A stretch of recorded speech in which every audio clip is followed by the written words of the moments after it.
이런 가운데에서 이재명 대표는 무슨 생각을 하고 지금 이기 대표를 갖다가 체제를 꾸려나가고 있을까요? 어떻게 보십니까? 아까 윤한 갈등으로 꽃내릴 패를 지게 됐다 이라는데 그런 건가요?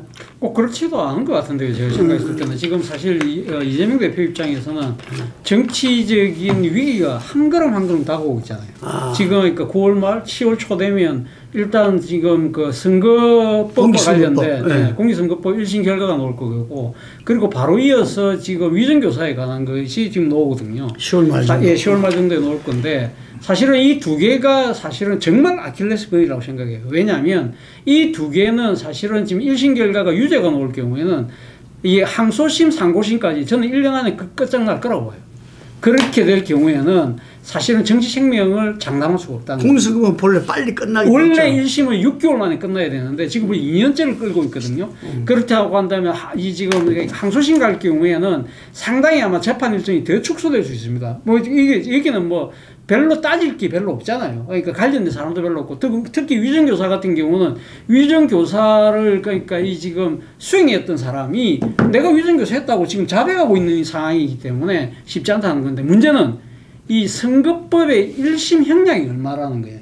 제가 생각할 때 일단 100만 원만 넘으면 위기지만 제가 생각했을 때는 기준이 분수령이 300만 원이라고 해요. 300만 원을 넘어가면 그러니까 항소심에서 깎일 가능성이 그러니까 좀 80까지 못 내려간다. 80까지 못 내려간다는 거죠.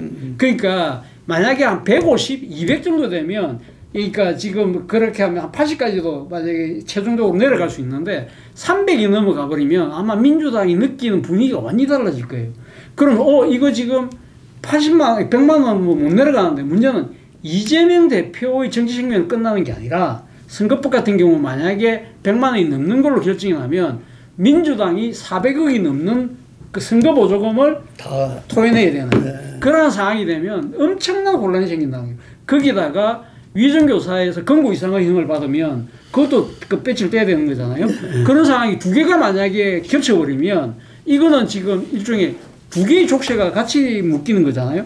그렇게 된다고 한다면 이재명 대표 입장은 상당히 힘들어지겠죠. 바로 그 때문에 이재명 대표가 이번에 무리수를 떠서라도 지금 최고위원들을 다 자기 편으로 만든 이유가 거기 있는데 문제는 아무리 그렇게 만들어 본들 과연 이 사법의 지금 결과를 어떻게 뚫고 나갈 수 있을 것인가. 이게 지금 그러니까 대장동 재판, 백연동 재판은 제 생각에 다음 대선까지는 끝이 안 날 가능성이 있어요. 그런데 이 선거법과 위정교사는 이거는 제 생각에는 만약에 1심 결과 나오면 1년 안에 저는 끝을 볼 수 있다고 보거든요. 이게 정말 위기라는 거죠. 이것 때문에 지금 모르긴 몰라도 본인은 상당히 속으로 지금 바짝바짝 타고 있을 겁니다. 저는 이재명이 스스로 이재명식 갈라파고스 함정에 빠졌다고 봐요. 갈라파고스. 경제가 2등할 때는 남을 캐 뺏겨가지고 2등으로서는 굉장한 추격자의 능력을 보였어요. 근데 80년대에 1위로 올라서고 나니까 더 이상 혁신이 나오지 않으면서 한계에 빠져서 그야말로 어려움을 겪다가 버블 경제에 빠졌다고 난 보거든요. 근데 이재명이 지금 성남시장이거나 경기도지사거나 대선에 도전하고 이런 데까지는 보통 사람으로서 범하기 어려운 가감한 행동들을 하면서 올라갔어요. 근데 이미 이재명이 당대표를 한 번 하고 이번에 두 번째 당대표를 하면서 이제 권력이 눈앞에 다가온 하에서 이 사람이 자기가 가졌던 장점, 그 사람 남에 비해서 가진 특이한 장점들이 있죠. 보통 사람이면 감히 하지도 못하는 일들을 지르고 하는 이런 부분에 장점이 굉장히 있는데 집요함. 근데 최근에 보면 이재명이 일종의 이제 아직 최종 결선까지는 안 갔는데 민주당이라는 그 하에서는 거의 대통령적 지위에 버금가게 올라갔단 말이에요. 거기서 이제 이 사람이 제가 볼 때는 안주를 하고 있다고 저는 보고 있습니다. 안주를 하고 있다. 저는 금융투자세라든지 금투세라든지 상속세에 이재명이 집착하는 부분도 결국은 이제 나는 시간을 끌겠다. 지금 침대 축구를 하고 있다고 보거든요. 자기는 시간만 끌면 대통령이 된다고. 그런데 문제는 침대 축구가 아니라 레드카드를 받고 이 경기장에서 퇴장당할 수 있는 상황이 지금 오고 있다는 거예요. 그래서 금방 말한 재판 결과. 그러니까요. 그러니까 그 이재명 입장에서 자신에게 다가오는 문제를 지금 뭐 다 긍정적으로 해석하고 그런 사람들만 주변에 있으니까 안이하게 판단하고 있는데 이 사법적 상황이 생각보다 심각할 수 있고 또 그 사법적 상황에서 윤 입장에서는 양쪽을 전부 바짝 당겼다가 조국, 문재인부터 다 바짝 당겼다가 나머지 최종 타겟을 이재명으로 정하고 나머지를 느슨하게 풀어줄 수도 있다는 거예요. 좋았다가 풀었다가 그게 정치적으로 테크닉 아니겠어요? 기술이고. 그런 입장에서 보자면 이재명이 지금 얼마나 자기가 숨통이 죄에 있는가를 모르고 완전히 이 선두에 함정에 빠져서 지금 요 근래에 이재명에게 핵심이 제한되고 있다라고 저는 보고 있습니다. 뭐죠? 이재명식 핵심이 제한이 되고 있다. 제한되고 있다. 네. 그러니까 이재명이가 계속 혁신을 통해 가지고 나름 정치판에서 이노베이션을 해왔는데 지금 이재명이가 당 대표가 되면서 그것이 이제 제한, 리미테이션이 발생하고 있다. 그래가지고 금투세, 상속세 이런 부분들. 네, 그런 것도 굉장히 기득권적인 발상에 대한 부분이죠. 혁신 제한하는 내용이 그런 거다 이런 거죠. 네. 이 사법 리스크하고 지금 이 당 대표로 최선 뭐 한동훈도 이제 대표되고 했는 정치적 상황, 대선 국면 넘어가는 또 임기 절반 넘어서 대선 넘어가는 이런 정치 상황을 자꾸 그걸 섞으니까 뭐 꽃놀이패 이래 이야기를 하는데 그거는 기본 전제로 우리나라는 상권 분립입니다. 상권 분립 체제에 되고 상권 분립이 아닐 수가 있다. 판사조차도 정치적 상황을 고려해서 판결을 할 수 있다. 이런 전제를 하고서 보면은 위기가 굉장히 줄어들고 때에 따라서는 정치적 상황만 고려해서 꽃놀이패라고 할 수가 있는데 제가 보건대는 우리나라 사법부가 정치적 상황을 고려해서 재판을 그걸 연계지어서 판단하고 할 그럴 가능성은 크지 않다고 봐요. 지금은? 예. 옛날 사법부는 자기도 참여도 하고 그랬어요. 그랬다고. 지금 뭐 그렇게 주장을 하고 나는데 지금 이게 뭐 대선에 예를 들어서 지금 1년 정도 남았으면 모르겠어요. 근데 지금 1년 6개월이나 남았는 상태에서 만에 하나 사법부가 그런 식으로 논란이 휘말려 버리면 우리나라 사법부는요. 망신창이가 되어버립니다. 근데 본인은 뭐 어떻게 된다는 거예요? 그래서 저는 이야기가 300만 원 나왔어요. 어찌됐든 정치적 위상은 분명히 좋아진 건 맞아요.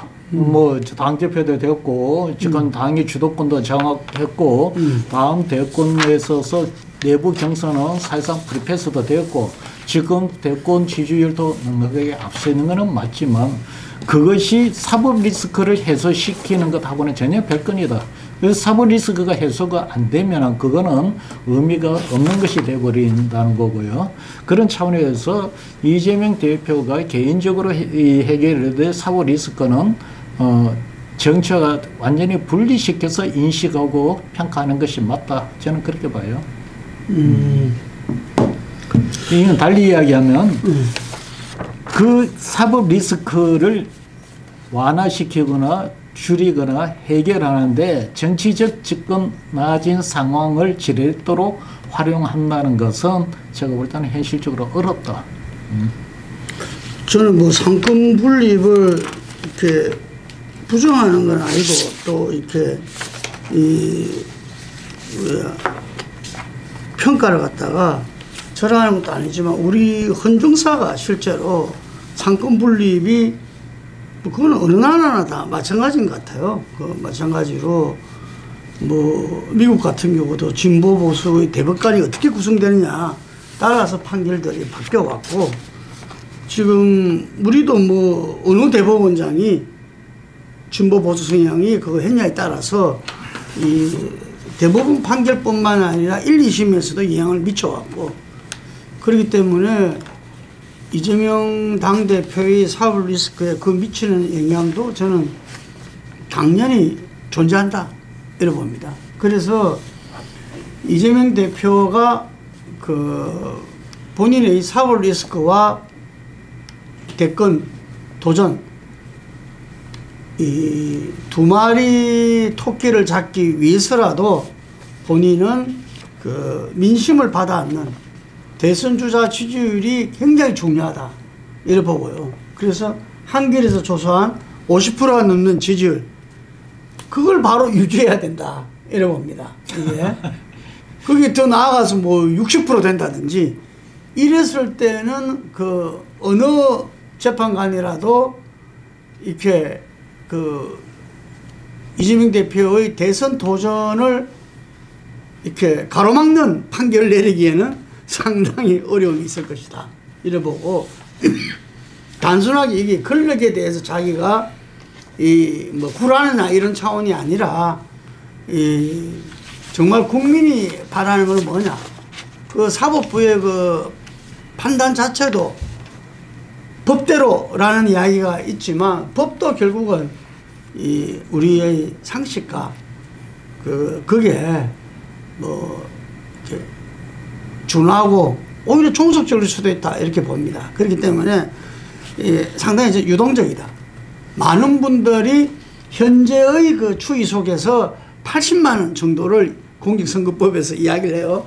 너무 혼란스럽. 아까 이야기한 대로 만약에 이게 최종 유죄가 그 확정된다면은 이제 100만 이상으로 벌금이 되면 민주당에서 400억이 넘는 돈을 다 내놔야 되고, 그 이재명 대표는 대선이 이제 도전이 불가능해지고 엄청난 야권의 혼란이자 그거는 대선 선거판 전체 혼란을 자아내기 때문에 그런 부분들을 갖다가 이 사법부가 감당할 수 있을 것이냐.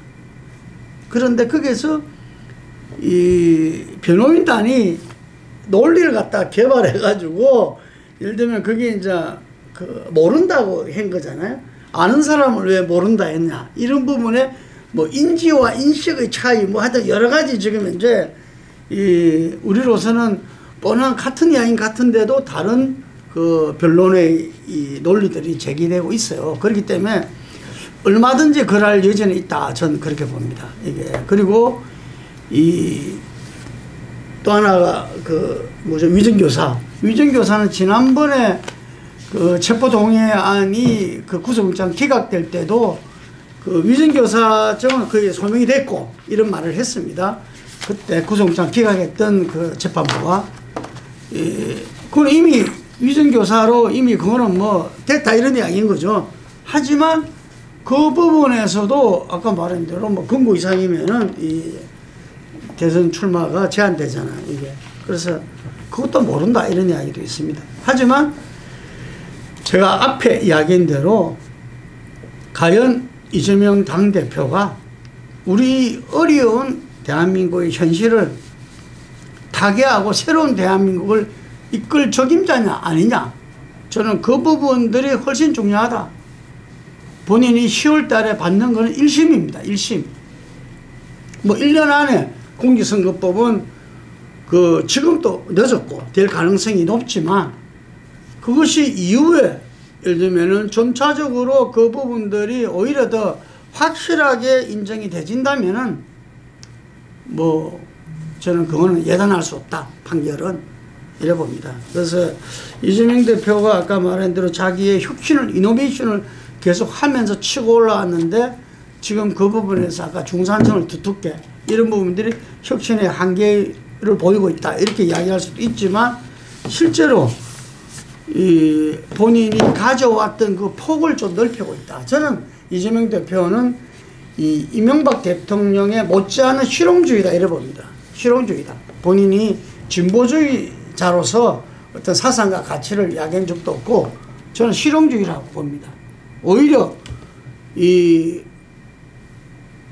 국민들이, 리더들이 못하는 어떤 그런 공정한 부분들을 실천함에 따라서 지지를 높여온 게 없고 도전 정신 때문에 높여온 게 아닌가 생각을 하기 때문에 그 이재명 그 대표의 어떤 이 모든 행보는 저는 그게 맞춰질 것이다. 대선 지지율을 높여 나가면서 사법 리스크와 그 이 대선 도전에 유리한 고지를 점하려고 하는 바로 그 부분에 나갈 것인데, 대선 주자 지지율을 높이는 방향이 뭐냐? 지금 현재는 중산층을 두텁게 하는 방향으로 잡았다 이래 봅니다. 네. 자, 다음은 마지막 순서입니다. 늦게 와서 늦게 시작해서 오늘 또 해야 돼. 미국 대선 판세 전망입니다. 해리스가 전당대 컨벤션 효과로 지지율이 앞서왔는데 지금 다시 초박빙입니다. 10일 날 TV 토론이 있죠. 미국 시간으로. 아마 그게 분수령이 되지 않을까 이래 싶고, 선벨트, 러스트벨트 등 7군데 경합지에서 이전에도 힐러리 클린턴이 앞섰다가 결국은 거기에서 지는 바람에 졌어요. 예, 근데 거기는 초박빙이랍니다. 이는 양해를 좀 구하겠습니다. 밑에 차가 좀 어디 가야 되는데 먼저 이야기하시죠. 하고 좀 이랬습니다. 예, 예. 지금 솔직히 이게 누가 이길지 귀신도 모르는 상황이라고 봅니다. 솔직히 말하면 저는 뭐 해리스가 이긴다고 말을 하고 있지만 저 막판에 경합지에서 뭐 1, 2만 표 차이로 솔직히 표가 다 넘어가서 선거인단이 될 수도 있는 상황이라고 봐요. 다만 이제 이 토론회 해리스가 과거 캘리포니아 주 법무장관이나 또 상원의원을 할 때 토론회에서 아주 능숙하게 치고 빠지는 부분을 여우처럼 보여주면서 토론을 잘한다고 소문이 나 있기 때문에 아마 트럼프하고 토론회에서 9월 10일 날 제가 볼 때 좀 나을 거라고 보고 있습니다. 그런 부분들이 이 대선의 판도를 조금 더 자기한테 기울어지게 할 수 있어요. 전국적으로 보면 해리스가 지금 트럼프에 대해서 지지율에서 한 3% 안팎 이상 앞서는 걸로 나오고 있어요. 총 평균 합이요. 그런데 월스트리트 조사에서 오늘 보면 2% 앞선다고 나왔는데 월스트리트 저널 조사가 미국에서 가장 보수적인 조사라고 합니다. 그래서 거기에서 이제 2%라고 하면 이 월스트리트 저널에서 2% 옛날에 저 힐러리가 트럼프한테 앞섰는데 표 깨니까 짖죠. 그래서 적어도 거기에서 넉넉하게 3% 이상을 앞서야 이기는데 아직도 제가 볼 때 이 해리스가 트럼프를 이길 만큼 앞서지는 못하고 있다 봐요. 근데 이제 중요한 거는 이 러스트벨트나 선벨트라고 부르는 그 러스트벨트 3군데, 선벨트 4군데에서 각각 해리스가 이 조금씩 앞서거나 아주 비슷해지는 수준을 만들었다고 저는 보고 있어요. 그래서 지금 사실상 9월 달에 동향이 판세를 끝낸다고 보는 저는 이 상황이라고 보는데 해리스에게는 좀 나아진 요인들이 많아지고 있고요. 금리가 9월 달에 피크될 가능성도 있고 0.5% 내려가고 그러면서 이 미국 경제에 대해서 착신상이 발생해가 경제적인 이슈 부각이 되는 게 좀 늦어질 수도 있다 이렇게 보고 있고요. 또 한편으로는 이 우크라이나가 지금 대규모로 막 반격을 하고 있는데 저런 부분들이 또 미국이 돈을 헛되줬다라는 비난을 갖다 희석시키는데도 조금은 도움이 될 거라고 봅니다. 그래서 전체적으로 트럼프 진영의 문제라고 보는데 트럼프가 예리하게 민주당 정권이 가져왔던 무능이나 경제적 실패에 대해서 공격을 해야 되는데 지금 트럼프 진영의 제일 큰 특징이 뭔가 하면 민주당 진영에서 나타나고 있는 문제들을 대중적으로 부각시키는 부분에 그걸 못하고 있는 것 같아요. 그래서 이 트럼프 진영에서 이 정치 참모들이 제 역할을 하고 있는가 이런 부분에서 트럼프가 워낙 개성이 강하기 때문에 참모들이 트럼프한테 이야기하는 게 트럼프 스타일에 안 먹히고 있다 이런 부분도 보이는 것 같아요. 그래서 전체적으로 보면 여전히 여권은 해리스한테 월등하게 좀 유리한 쪽으로 가고 있다. 실제로는 그렇다고 지금 이기고 있다고도 할 수 없고 누가 될지도 모르는 상황이다. 근데 전체적으로 선거의 동향 자체가 히스패닉이나 그 다음에 흑인, 또 아시안 이런 쪽이 해리스 쪽의 결집이 조금 늘어가고 있고 또 토론이나 이런 부분도 해리스가 유리할 것 같고 공화당의 선거운동 방향이 좀 잘못되어 가는 것 같고 이런 것들을 종합했을 때 저는 해리스가 결국은 승리하지 않겠나 이렇게 보고 있습니다. 자, 저는 조금 알겠습니다. 자, 수술 잘하시고. 잘하고 뵙겠습니다. 다음 달에. 자, 수고하십시오. 파이트를 하시는 그거 하면 전화 좀 줘요. 예, 연락드릴게요. 예. 잘 수술하세요. 병원은 가야 되는 거 모르겠다. 황수아, 내 기도할게. 예, 감사합니다.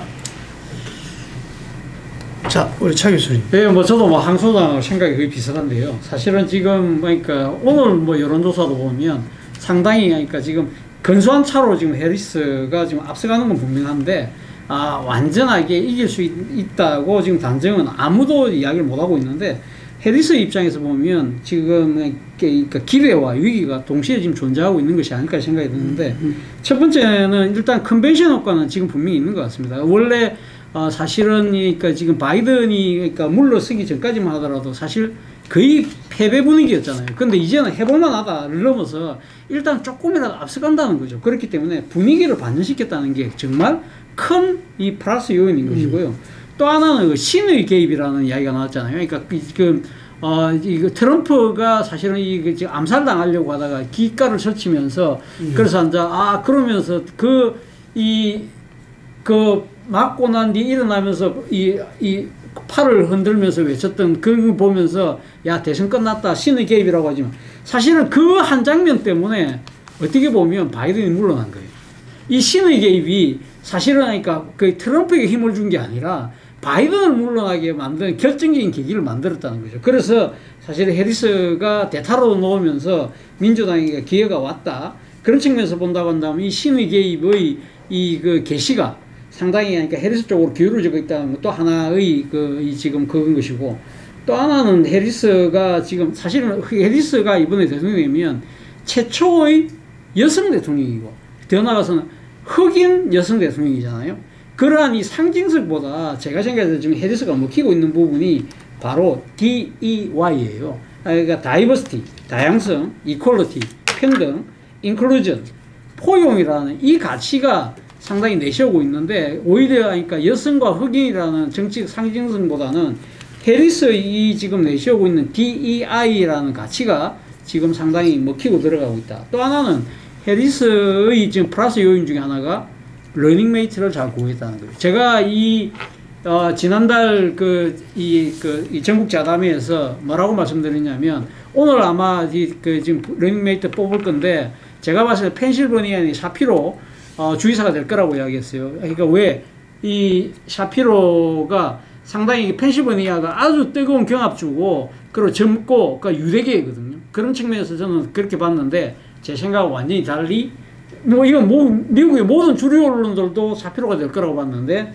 이걸 안 하고 미네소타의 팀 월즈를 했다는 거예요. 팀 월즈가 소위 말하는 보통 사람이에요. 대표적인 보통 사람이고 미국 중산층 그리고 몰락한 백인을 대표하는 하나의 상징적인 인물인데 제가 봤을 때 이게 신의 한 수가 될 것 같아요. 그래서 지금 트럼프가 고른 제이디 벤스보다 훨씬 낫다. 그래서 지금 제이디 벤스가 계속 말실수하고 그러면서 계속 표를 까먹고 있는데 팀 월즈는 계속적으로 지금 표를 얻고 있고 심지어 그랜 월즈라고 해서 팀 월즈의 마누라도 부인도 지금 상당히 지금 주목을 받으면서 오늘 어제 계속 미국 언론은 지금 도배를 하고 있더라고요. 이런 것들을 보면 해리스가 분명히 기회를 잡았는데 물론 위기도 있습니다. 첫 번째는 바이든 행정부의 부책임자였다는 거예요. 그렇다고 한다면 지금 현재 미국의 가장 뜨거운 문제인 국경 문제 거기서 파생되는 이 불법 이민의 문제 그리고 지금 경제 관련된 여러 가지 어려움들 이런 부분들에 있어서 과연 해리스가 바이든하고 차별할 수 있느냐 그런 부분이 있는 것이고요. 또 하나는 앞서 말씀하셨지만 토론 부분입니다. 토론 부분에 상당히 그러니까 항 소장은 강세가 있을 거라고 봤지만 저도 아마 해리스가 잘할 거라고 봅니다만 이때까지 사실은 지금 본인이 대선 레이스 들어서고 난 뒤에 단독 인터뷰를 거의 피해왔거든요. 근데 8월 29일 날 CNN과 인터뷰를 했어요. 근데 이 단독 인터뷰가 아닙니다. 팀 월즈를 데리고 갔거든요. 부통령 옆에 앉혀놓고 그것도 생방송이 아니었어요. 그렇기 때문에 진면목을 못 보여줬는데 9월 10일 날 이 지금 1차 토론이 정말 중요한 분수령이 될 건데 이걸 어떻게 통과할 것이냐가 궁금한 거고 또 하나는 트럼프가 바뀌었다는 거예요. 트럼프가 지금 2030 등 남성들에 대해서 이 표를 지금 공략을 하고 있는 게 지난번 우리나라 대선 때 이 이준석 대표가 앞서가지고 윤석열 후보의 2030 표를 갖고 오는 그 전략을 마치 벤치마킹하고 있다는 거예요. 트럼프가 지금 이 젊은 유튜버들의 방송에 여러 번 출연했어요. 그러면서 젊은 친구, 특히 남성들한테 상당한 소구력을 갖고 있어요. 이런 부분들이 지금 오늘도 제가 아까 오다가 이 지금 라디오를 들어보니까 지금 이 젠더에 따른 이 지금 지지차가 가장 큰 지금 대선전을 벌이고 있다거든요. 그러니까 트럼프가 그런 부분들은 잘하고 있다. 또 하나의 문제는 가자 전쟁입니다.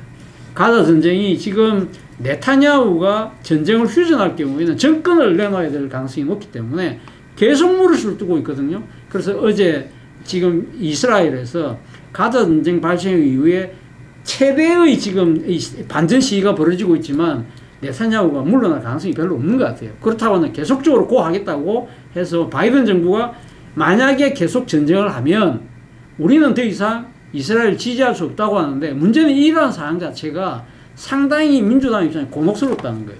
어차피 전쟁이 계속되면 이 아랍계들은 소극적으로 갈 수밖에 없는 것이고요. 또 지금 바이든 행정부가 네타냐후를 지지하지 않으면 유대계도 발을 뺄 수가 있다는 거예요. 이러한 부분들이 상당히 해리스한테는 악재가 작용될 수 있기 때문에 이 플러스와 마이너스를 감안해 보면 진짜 투표함 뚜껑을 열어봐야 알 수 있겠다는 생각이 듭니다. 현재는 해리스가 조금 앞선다. 저는 그러고. 예, 홍 수사님. 지금 해리스는 해선거치 등장해서 민주당 전당대회 컨벤션 효과를 누리면서 정점에 있습니다. 지금 여론조사를 하면 당연히 트럼프를 앞설 수밖에 없습니다. 근데 지금 문제는 이제 이번 대선에서 제일 미국에서는 중요하게 생각하는 것이 경제 문제, 그 다음에 국경 이민 문제, 그 다음에 여성권 문제, 마지막으로 이것은 세 개 다 국내 문제예요. 마지막으로 하나 해외 문제라고 하면 세계 분쟁 문제. 이 네 가지가 아마 제일 큰 쟁점인데, 그나마 지금 현재 여론조사가 나오는 것을 보니 이 트럼프가 우위를 점했다고 하는 경제, 이 부분도 요즘 해리스가 더 잘 할 것이라는 여론조사가 나온다는 보도가 나오고 있습니다. 국민들이 생각하기에는, 미국 국민들은 대체적으로 보면 경제 문제, 이민 국경 문제, 이 세계 분쟁 문제는 트럼프가 나을 것이고 여성 인권 문제는 해리스가 나을 것이다, 이렇게 봤는데, 지금 경제 문제를 해리스가 좀 더 해결할 능력이 있는 거로 우위를 점한다면은 이 시의에서조차 2대2 정도로 이렇게 동률을 형성하게 될 것 같습니다. 근데 문제는 뭐 미국 선거인단제라는 간선제적 그리고 승자 독식제를 채택하고 있기 때문에 이 스윙 스테이트에서 누가 이기느냐 문제인데, 지금 스윙 스테이트가 지금 선벨트 지구 북반부보다도 남반부 전통적 그 공화당 우위 지역에 더 많이 있단 말입니다. 해서 제가 보건대는 지금 스윙 스테이트 지역만 지금 놓고 볼 때 해리스 진영에서도 확실한 우위를 지금 이야기를 못하고 있어요. 그래서 전국 평균과 달리 이 스윙 스테이트에 대고 승부가 날 텐데, 이 지금 이야기가 되는 이 문제들은 경제 문제나 여성권, 이 문제는 북쪽에서 좀 더 강하게 어필을 할 것 같아 보이는데, 지금 이 부분에 대고 해리스가 이 두 개, 경제뿐만 아니고 뭐 이민 국경은 제가 볼 때는 어려울 것 같아요. 국제 분쟁이나 이런 부분에 대고 좀 더 우위를 확실한 해결 능력자로서 우위를 점해야만이 해리스가 이 스윙 스테이트가 이긴다라고 하지 않을까, 지금 그렇게 보이고, 어쨌든 여론조사의 지금 추이상은 해리스가 상승세를 탔지만 고점에 도달했다. 그래서 고점에 도달해서 이것을 유지를 할지 아니면은 하락을 할지. 사실 이번에 민주당 전당대회는 거의 100% 이상 대성공적인 전당대회였습니다. 뭐 오바마 부부, 클린턴, 그리고 양위를 잇는 바이든 대통령의 연설까지 최고의 어떤 그 컨벤션 효과를 내줄 수 있도록 구성이 되었던 거죠. 그래서 제가 보기에는 그 컨벤션 효과는 제가 볼 때 해리스가 좀 감당하기 어려울 정도의 그 큰 효과가 아니었는가. TV 토론에서 그 컨벤션 효과의 기대치에 준하는 모습을 보여줘야 되는 그 부담을 해리스가 갖고 있지 않는가, 이렇게 보입니다. 여기서 사실 뭐 섣불리 누가 이긴다라고 이야기하는 거는 저도 두 분과 같이 예측하는 거는 참 의미가 없다는 부분에 동의를 하고, 각각 이런 이슈에 대해서, 그리고 스윙 스테이트에 두고 마지막 순위 접점이 어떻게 가는지 거기를 중심으로 보는 게 좋을 것 같습니다. 하여튼 뭐 다들 이야기하셨고 저도 앞에도 이야기했지만, 저는 이번 대선 또 초박빙으로서 그 승부가 어떻게 날지는 모른다. 이 전통적인 본인들이 민주당과 공화당의 또 트럼프와 해리스의 어떤 그 지지 계층이 있는 것이고, 지금 또 이렇게 이 정책 이슈에 있어 가지고도 뭐 낙태 이슈라든지 경제 문제라든지 아까 말한 그 중동 전쟁 문제라든지 이 불법 이민 문제라든지 이런 것들이 플러스 마이너스들이 그대로 존재하고 있다 이러는데, 저는 그 아까 차 교수님이 이야기했던 젠더 부분에 이 여성이 압도적으로 해리스가 높잖아요. 그런데 20, 30대 어째 말하면은 그 우리 이준석 대표가 지난 대선 때 이대남 위주로 해서 어쨌든 젊은 층의 지지율을 원사이드에서 어느 정도 높였다는 이야기죠. 그래서 트럼프가 그걸 아마 벤치마킹을 한 것 같아요. 예를 들면. 그래서 그 점을 하는 거고, 그게 어느 정도 할 것인가. 그리고 아까 TV 토론에서 트럼프의 변화를 기본적으로 공화당 지지자들이 한테 좀 안정감을 줄 것이냐. 저는 이 문제가 중요하다고 보여지고, 해리스 같은 경우는 TV 토론을 좀 피해왔다는 인상을 좀 지우기 어렵습니다. 그래서 격정적이라서 그랬는지 어쩐지 잘 모르겠는데, 그 국정 전반에 대해서 어떤 준비가 부족한지 잘 모르겠어요. 그런데 부통령으로서는 많이 준비가 됐지 않았겠는가 이렇게 싶고, 그래서 이번 TV 토론을 이 중간쯤 비슷하금에도 해리스가 이기는 거 아니냐 이렇게 보여지고요. 그리고 해리스는 지난번에 우리 안병진 교수가 이야기한 대로 이 화이트 워킹 클래스, 그 백인의 그 노동자층, 이게 절대적으로 지난 대선에서 트럼프가 그 러스트벨트에서 그 사람들 기반으로 해서 힐러리를 꺾었지 않습니까? 그래서 그 타겟에 어느 정도 좀 아까 말한 대로 좀 이 지지율을 갖다 조금 올릴 수 있느냐, 이런 부분도 상당히 상대 선거에서 보면은 상대방 지지를 좀 감안하는 것도 상당히 중요하거든요. 그래서 그 부분에 대한 어떤 해리스의 정책이라든지 메시지 부분도 중요하다 이렇게 봅니다. 그래서 초대에 이야기한 대로 이번 10일 날 미국 시간으로 이 첫 TV 토론, 이것이 이렇게 많은 사람들이 해리스와 트럼프를 보게 하는 또 새로운 판단의 기준이 생기지 않을까 싶고, 그 부분은 우리가 또 9월 달에 전국 자담회는 좀 더 가까이 갈 수 있겠죠. 자, 오늘 9월 이 전국 자담회 여기까지 하겠습니다. 감사합니다.